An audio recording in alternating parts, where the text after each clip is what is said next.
Hello everyone and welcome to another edition of the Gunpla Network News. I'm the Spicer and today's episode of the news is brought to you by those fine folks over at Canadian Gundam. Canadian Gundam is your one-stop shop for all things Playmo and Gunpla here in North America. With flat rate shipping to the US and Canada, a private warehouse option, and a vast catalog that's restocked regularly, they're going to have just about anything you're looking for.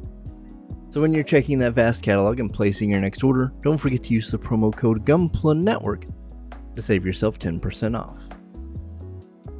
So starting off, something oddly enough Gunpla related, but not Gunpla itself, Bandai is opening a new plastic factory, basically.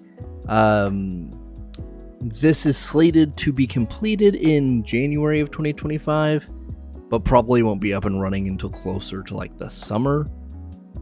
Obviously, things can change there, but this is designed to help kind of stabilize their production system. But you never know. Like I said, it takes time for these things to get up and running, and we may not see immediate impact, or any impact maybe until the end of the year next year. Now moving on to actual Gunpla, we have the SD BB Senshi Zaku series set. The release date of November 2024, a price tag of 3,520 Japanese yen. So this is the SD version of all of the kind of, well, I guess not all really, just kind of 4 of the main designs we see in Gundam Seed Destiny for the Zaku Warrior. You have the kind of regular Zaku Warrior in green with no commander antenna. It also has the Blaze backpack, which is the missile pod one. You have the Gunner Zaku Warrior and Lunamaria Hawk's custom colors, the red version. You have the Blaze Zaku Phantom, which is the commander style unit. It's got the fin, the double arm shields, and it does have the missile pods on the back as well. Then you have the same thing, but in Heine Westenflus's Fing's colors, or custom colors in his orange. So it's kind of cool. You get a set here. You get some variety. A little odd that they didn't just like do Isak's version as well, but 4 out of 5 is not bad. We also have the PBandai high-grade Universal Century 1144 scale Delta Zayin with a release date of February 2025 and a price tag of 7,700 Japanese yen. This is the mobile suit, kind of the main Gundam, if you will, of the VR experience. The Silver Phantom, I think is what it's called. And it lives up to its name. It is very silvery. It's a Delta Gundam with, I think, a few variations. We haven't seen this exact mold before. So that's pretty cool. If you're a big fan of the Delta Gundam, you're obviously going to want to jump in on this. But this is very shiny. This is silver plated, basically. So wear gloves when you build this. We also have the PBandai high-grade 1144 scale Hilda's Gyan Strom with a release date of August 2024 and a price tag of 3,190 Japanese yen. And this is the Gyan we see in Gundam Seed Freedom that Hilda pilots.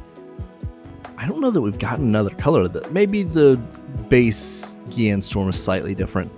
But yeah, I mean, it's the Gyan Storm. It's pretty cool.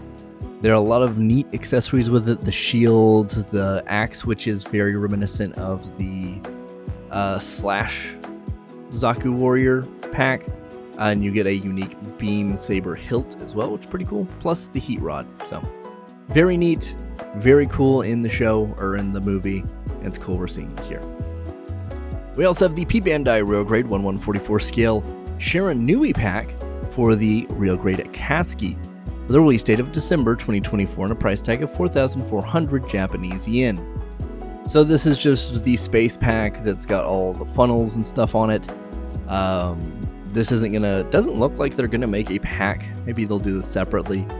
That will have the Akatsuki built in with this. So you're gonna have to buy the Real Grade Akatsuki and then this separately. A little odd there. Maybe I'm wrong on that, but that's just the kind of the way it looks. And once again, this is also gold plated, and even from some of the hobby show photos, you can see their fingerprints all over it. So once again, wear gloves when you build this and anytime you decide to move it around. We also have the PBandai Master Grade 1/100 scale Musha Gundam Mark II Tokugawa Nabin Dogu Soku version? I'm sure I said that wrong, so let me know in the comments, I suppose.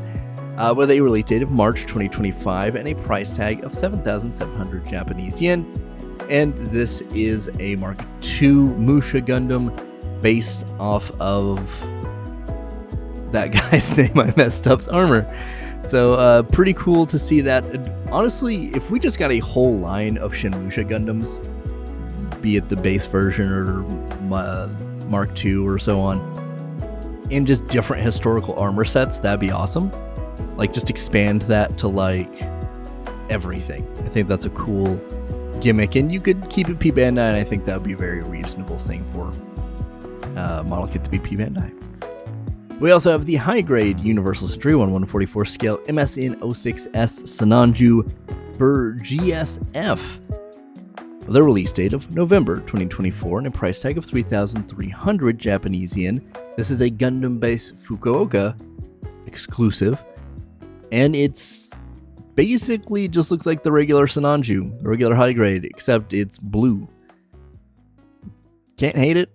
I honestly think a deeper blue probably would have been more preferential, but I'm sure there's a reason why it's this color blue. You also have the gold detailing, which I'm imagining is stickers, so you're going to have to paint that, much like the original high grade. And then you have some like kind of light gold cream color for all like the tubing and the vents on the back and stuff. But it does also have 2 beam rifles. I don't know if the original high grade Sinanju had 2 beam rifles. I don't think it did. Maybe I'm wrong. But if it did, then this is basically the same thing. If not, then you're just getting an extra beam rifle with this. But still cool to see a color swap on this. So if you're in the area and you like it, it's there. And that's been the news for this week. I know it's not a lot of news in terms of specific model kits, but we wanted to do this particularly for that new production facility news. That's a pretty big deal, and hopefully it will help keep things a little bit more regular moving forward. But like I said, it's going to take a while probably to get up and running. But let us know in the comments down below what your favorite piece of news from this set of the news or a previous episode of the news is. And if you've got any questions for us, pop them down there too. We'll do our best to answer them. Anyway, thanks for sticking with us, guys. We do truly appreciate it. And as always, do your best to stay safe and keep on building.